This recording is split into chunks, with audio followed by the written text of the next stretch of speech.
어떤 보살님이 아무래도 이제 애를 잘 보는 분들이 보살님들이잖아요. 보살님들이 이제 저기 법회를 가가지고 그 보살님들이 데리고 온 그 애들을 봐주기로 이렇게 하고 있었는데, 이제 모래가 있어서 모래에다 물을 약간 뿌려가지고 이렇게 또 얼떨 뭉쳐가지고 공을 만들었어요. 그래서 또 이렇게 장난감 차가 작은 언덕으로 올라갈 수 있게 길도 만들고 뭐 모래공도 만들어가지고 이렇게 쫙쫙 만들어서 그 위에다가 이렇게 놨어요. 언덕 이렇게 모래 언덕이 있는데도 그 위에다 이렇게 얹어 놓으니까 놀던 한 어린 조그만 소녀가 다가와서, 아줌마, 나 이 공 하나 갖고 싶어요. 그래서 그 보살은 이제 공을 만들어 주었어요. 그런데 그 아이가 그걸 아주 굉장히 소중한 보물인 양 쥐고 있는 걸 보고 다시 그 보살이 물었어요. 하나 더 갖고 싶니? 예. 그 아이는 고개를 끄덕였어요. 그래서 하나를 더 만들어서 아이의 손에 쥐어줬어요. 그러니까 그 아이가 두 손에다 보물처럼 그 모래 공을 들고 있는 거예요. 그래서 그 보살은 이거 애들이 좋아하는구나. 그래서 다른 아이들도 가지고 놀 수 있게 다양한 크기의 공을 여러 개 만들어 놨어요. 이렇게. 좀 큰 아이들은 모래공을 어떻게 만드는지를 물어봤어요. 그래서 그 보살은 아이들에게 그 방법을, 만드는 방법을 가르쳐 주면서 아이들과 같이 재밌게 공을 만들었어요. 그래서 그 남자아이한테 모래공 하나를 손에 쥐어주면서 주었더니 그 남자아이는 천재스럽게 그걸 확 뭉개버렸어요. 그냥 뭐 모래니까 그냥 모래가 돼버릴 거 아닙니까? 이렇게 똘똘 뭉친 공이니까. 또 다시 하나를 손에다 쥐어줬더니 그럼 또 다시 그것을 확 부셔버리더라는 것입니다. 그것도 아주 재밌다는 듯이.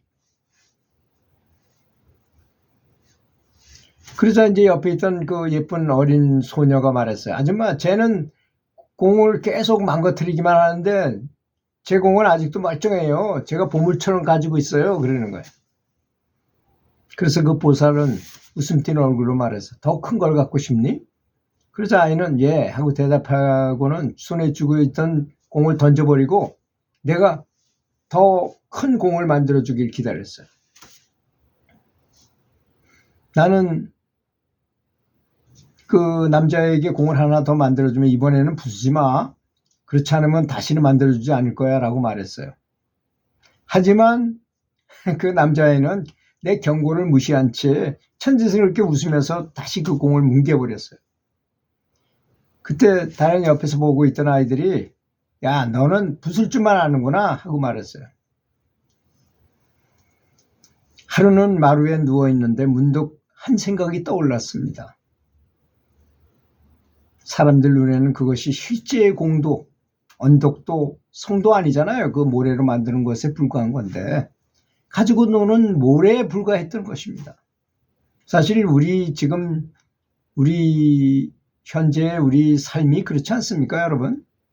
삶이 우리는 굉장히 소중하다고 돈을 벌어가지고 그 돈이 없으면 죽는 양 이렇게 살고 있는데 죽을 때 되거나 돈이 필요 없는 시대에 가서 그런 환경에 처하면요, 돈이 아무것도 아닙니다. 저는 정말 그런 적이 있어요. 그 조상으로부터 이렇게 물려받은 산이 있었는데요. 우리가 아무런 필요가 없어. 재산세만 자꾸 나와. 그래서 부동산에다 내놨어요. 근데 뭐 3년이 지나도 아무 소식이 없어요.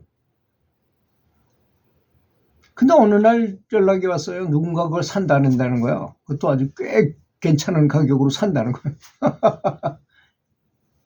그래가지고 공무원 생활하면서 장학사를 하고 있는데 갑자기 그게 팔려가지고 한꺼번에 한 8억 가까운 돈을 받게 됐어요. 근데 그때 제가 열심히 수행할 때인데 돈에 대한 관심이 별로 없는 때였어요. 그냥 이렇게 생각하기로 했어요.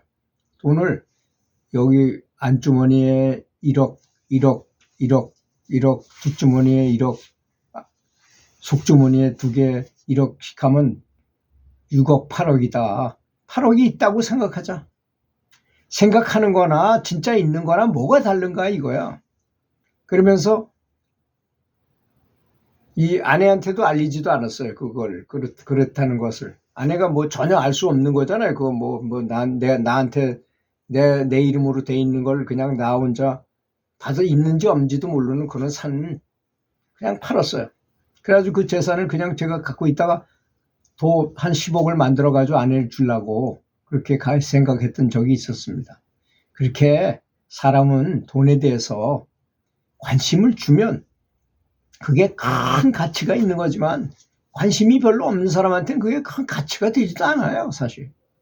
가만히 생각해 보십시오. 자연계에서 돈은 우리 사람이 정해가지고 그냥 이렇게 이걸 귀한 것이라고 생각하고 이렇게 하자. 이건 네 땅이다. 아니, 네 땅이라도 거기 땅에 가서 매일 삽니까? 그냥 땅이라고 그냥 든든한 그런 거밖에 없지 실체가 없는 거잖아요, 실제로는. 그리고 내가 죽고 나면 또 이 땅이 어디로 갈지 누구 손에 들어갈지 그것도 몰라요. 주인도 없는 거예요, 따지고 보면. 그렇지 않습니까? 그 자세히 들여다보면 그렇다는 거죠. 그래서 수행을 오랫동안 해보면 재산이나 명예나 뭐 이런 것들이 정말 정말 물거품과 같이 허망하다는 것을 느낍니다. 실제로 그렇습니다. 우리는 모두 자기 자신이 창조해낸 이 세상에서 놀고 있는 아이들과 같아요. 아까 제가 말을 듣고는 신기하게 생각하셨겠지만 아이들이 모래로 된 공을 주니까 어떤 애들은 보물처럼 갖고 있고 어떤 애들은 그냥 뭉개버리고 뭐 이렇게 아주 그러면서 자기들끼리 뭐 이게 맞니 틀렸니 이렇게 막 하는 것처럼 우리도 어른이라 해도 다 마찬가지인 것입니다. 이거니 맞거니 틀리니 생각하기가 얼마나 생각에 따라서 가치가 있고 없고 하는 것이니까. 그러니까 우리가 아주 행복하게 살려면 이렇게 하면 돼요. 작게 갖고 있었다 하더라도 내가 가진 게 적다 하더라도 너무나 감사하게 생각하는 것입니다. 제가 요새 자전거를 보고 그런 걸 많이 느꼈어요. 요새 동네 자전거를 제가 타고 다니는데요. 삼천리 자전거 그냥 뭐 한 10만 원 정도 되는 자전거를 타고 다녀요. 깨끗이 닦아가지고 뭐 타고 다녀요. 아무런 지장이 없는데 사실 놀이공원 같은 데 자전거를 딱 세우는데 보니까 저 자전거는 너무 좋아. 내가 보기에도. 그런 걸 타고 온 사람들이 많아요. 내 것만 그냥 보통 자전거야. 근데 이 자전거가 거기 있거나 없거나 나는 전혀 신경 안 쓴다 그러면 그게 무슨 관계가 있어요? 누구랑 비교를 할 필요가 있나? 그냥 타고 다니는 거에 불과하다고 생각하면 아무것도 아닙니다. 근데 자전거를 값을 한번 인터넷에서 쳐봤어요. 자전거 이렇게 쳐봤더니 와 950만 원, 보통 250만 원, 뭐 200만 원, 뭐 싼 거라 해봐야 30만 원, 29만 원 뭐 이 정도 가더라고요. 과연 자전거가 저럴 필요가 있겠나 하는 생각도 들더라고요. 저처럼 뭐 그냥 동네에서만 타고 다녀요. 뭐 멀리 뭐 진짜 자전거 운동을 하기 위해서 뭐 몇십 킬로를 가는 것도 아니고. 근데 어느 날 그런 생각이 들긴 들더라고요. 자전거 멋있는 거 좀 유명 메이커고 좋은 자전거가 있으면 좋긴 좋겠다는 생각 들었는데 타고 다니는 데 있어서는 전혀 문제가 없고 그 남의 눈에 보이기에 내가 더 좋은 거, 멋있는 거 타고 다니는 거나 이 정도뿐이지 무슨 관계가 있습니까? 자동차도 그렇습니다. 전 자동차를 항상 좋은 걸 타고 다녔지만 요즘은 좀 작은 차로 줄이고 그것도 하이브리드 바꿨어요. 처음에는 좀 타보니까 CC가 줄어들으니까 확실히 차가 좀 이렇게 움직이는 것도 타고 좀 나쁘더라고요. 그렇지만 타고 다녀보니까 그게 조금 지나고 나면 다 똑같습니다.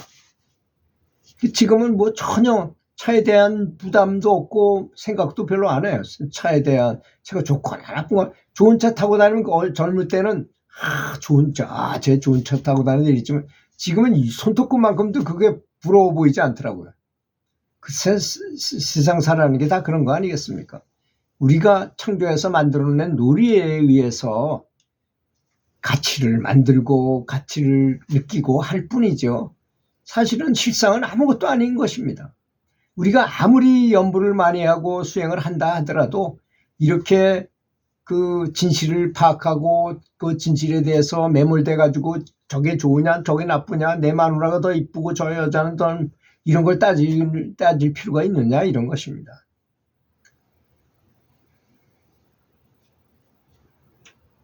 그래서 우리가 세상에서 보여지는 모든 것들을 실제한다고 생각하고 있어요. 지나고 나면 조금만 지나고 나면 다 환상이잖아요. 모든 게 다 환상입니다, 사실. 그런데 법계에 의해서 일어나는 일들은 그건 사실 진실이에요. 진실. 그래서 염불하다가 법계로 딱 들어가서 법계 속에서 내가 뭘 하고 있다 하면 그건 진실인 것입니다. 그래서 우리가 이 세상에 살면서 남는 것은 염불한 그 공덕밖에는 없어요. 남는 게. 그 염불을 열심히 해야 된다는 것입니다. 그래서 무소유의 마음을 가질 수 있는가 없는가는 죽음을 생각하면서 이렇게 고무공같이 모래공처럼 허망한 것을 내가 소중하게 여기는 것 같고, 제가 수석을 좋아할 때는 수석을 많이 모아가지고 수석을 굉장히 가치 있게 봤는데 수석에 관심이 없어지고 뭐 이럭저럭 하다 세월이 지나고 별 거기에 대한 의미를 별로 안 두니까 그 좋아봐야 뭘 하느냐 이거야. 별다른 감흥이 안 일어나요 지금은. 그래서 누가 어떻게 가치를 부여하느냐에 따라서 많이 달라지는구나 하는 것을 많이 깨달았습니다. 한동안엔 수석을 좋아했고 한동안엔 또 중국 기공을 해가지고 기를 많이 모아도 봤고 명상도 열심히 했고 연불도 열심히 해봤습니다. 남는 거는 연불 열심히 해서 남는 그 공덕 있죠. 진실한 법계에서 얻어놓은 법계에 있는 창고에 착착 쌓여진 바로 그 공덕밖에는 진실한 게 없다는 걸 제가 깊이 깨달았습니다. 열심히 연불하시면 좋은 빛을 볼 때가 계실 것이라고 생각합니다. 들어주셔서 감사합니다.